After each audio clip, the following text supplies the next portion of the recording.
السلام عليكم ورحمة الله وبركاته حبايبي متابعيني في كل مكان. معكم مس عبير خطاب. النهاردة إن شاء الله بنكمل مع بعض حلقات التأسيس. احنا وصلنا للحصة الثامنة. ده كورس احنا كنا بدأناه مع بعض من أول أصوات الحروف ومشينا خطوة خطوة. أخدنا تاني حصة الحروف المركبة، وأخدنا مع بعض الحصة الثالثة الفاولز، وبعدين أخدنا الحصة الرابعة كانت الشورت A، والحصة الخامسة الشورت E، والحصة السادسة كانت الشورت I، وخدنا الحصة السابعة الشورت O. الفيديوهات كلها موجودة على قناة اليوتيوب مس عبير خطاب وعلى صفحة الفيسبوك مس عبير خطاب. والنهاردة مع بعض معانا الحصة الثامنة، الحصة رقم 8 اللي هي الشورت يو. طيب حرف اليو صوته ايه؟ صوته أه. دايما بنقول كده للأطفال إن حرف اليو ده بيحب دايما أي حرف يقف جنبه بيضربه، فأول ما بيضربه بيقوله طيب حرف البي صوته ب ومعاه يبقوا مع بعض ب. طب السي ك ومعاه يبقوا ك د ف ج ه ج ك ل م ن پ ر س ت و ي ز ش.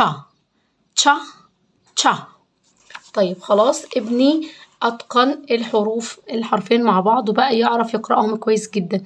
أبتدي بقى ألخبطهم له. يلا اقرأ لي ده، هيقول لي ه، طب وكده ب، طب وكده ل، طب وكده ج، طب وكده ف.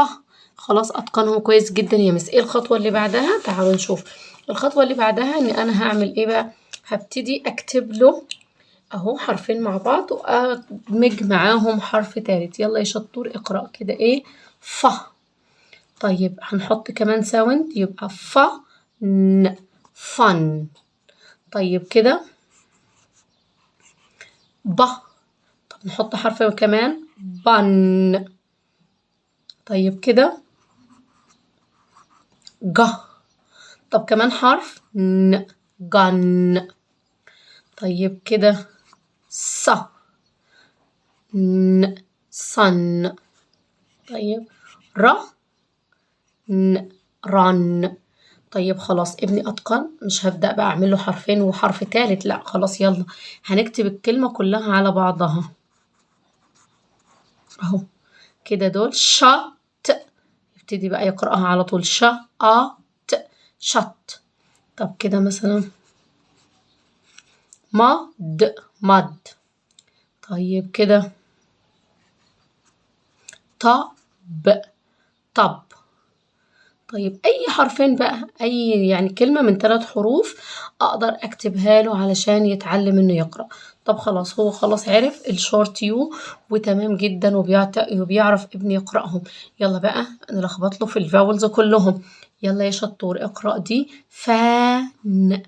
طب لو عملناها كده فن، طب لو بقت كده فن يبقى فان فن فن.